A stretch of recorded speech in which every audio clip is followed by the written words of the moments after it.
कलम खामोश हो जाए, मेरा जिद है जमाने से सितम खामोश हो जाए।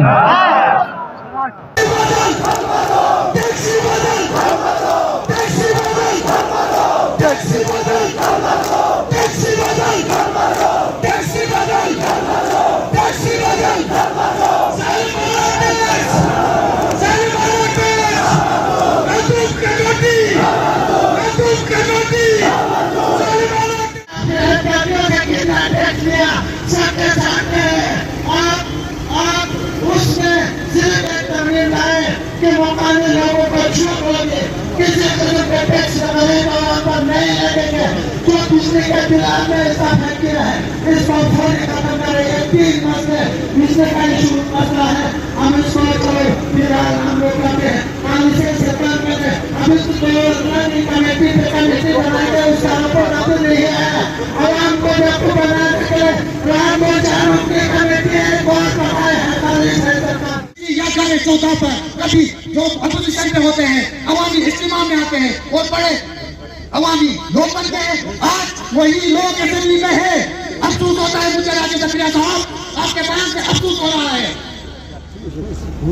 जब हफीजुर रहमान के दौर में टैक्स आना, आप भी इसी तहरीक पे थे, इसी तहरीक से आपने सियासत की और आज आप बोल रहे हैं कि हमने अवाम पे कोई टैक्स नहीं लगा।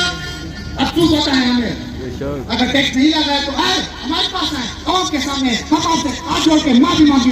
इसलिए साहब आज के जो यहाँ पे मौजूद लोग हैं, इंस्टीट्यूशन के जो यहाँ के लोग मौजूद हैं, आप लोग मैं आप लोगों से गुजारिश करता हूँ कि आइंदा आप लोग सही रिपोर्टिंग करो। पाकिस्तान में कुछ भी ठीक नहीं है। ये हमेशा से यहाँ रियासत को यहाँ से ओके का रिपोर्ट जाता है। आओ इन आवाम के चेहरे देखो। टैक्स लगाने से पहले स्टेट सब्जेक्ट रूल को बहाल किया जाए, हमारी जमीन को तहफ्फुज़ फराहम किया जाए। बजाय टैक्स नाफिज करने के आप लोग नई रिफॉर्म्स लाए, फिर हम मानेंगे कि आप लोग वाकई में अवामी नुमाइंदे हैं।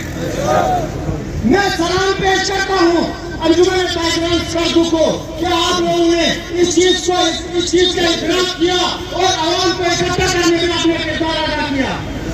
आप लोग कहते हैं कि हमने टैक्स नहीं लगाया, टैक्स नहीं लगाया तो रेवेन्यू अथॉरिटी भी क्या है? किस वक्त आपने अपने अधिकारियों से कितना टैक्स लिया सबके सामने आप उसमें सिर्फ एक तरमीम लाए कि मकानी लोगों को छूट होगी, किसी किस्म के टैक्स लगेगा वहाँ पर नहीं लगेंगे। जो बिजली के बिल में ऐसा फैक्ट है, इसको थोड़ी खत्म करें। ये 3 मसले बिजली का इशू मसला है, हम इसको चलो